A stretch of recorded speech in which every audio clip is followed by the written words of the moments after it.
সরকার বিরোধী বিক্ষোভে উত্তাল ইন্দোনেশিয়া।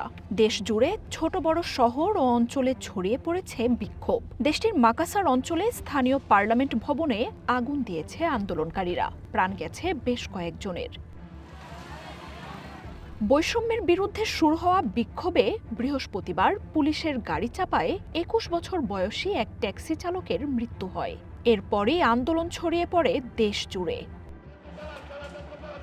শুক্রবার জাকার্তা, সুরাবায়ার মতো শহরগুলোর নিয়ন্ত্রণ নেয় বিক্ষোভকারীরা। ক্ষুব্ধ জনতা আগুন দেয় সুলাওয়েসির দক্ষিণাঞ্চলের মাকাসারের পার্লামেন্ট ভবনে। পুড়িয়ে দেয়া হয় বহু গাড়ি।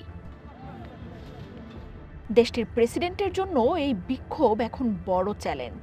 জাতির উদ্দেশ্যে ভাষণ, শান্ত থাকার আহ্বান, কোনো কিছুই কাজে আসছে না। সাধারণ মানুষ অর্থনৈতিক ভোগান্তিতে থাকলেও মন্ত্রী এমপিদের সুবিধা বাড়ানোর প্রতিবাদে রাস্তায় নেমে এসেছে জনতা।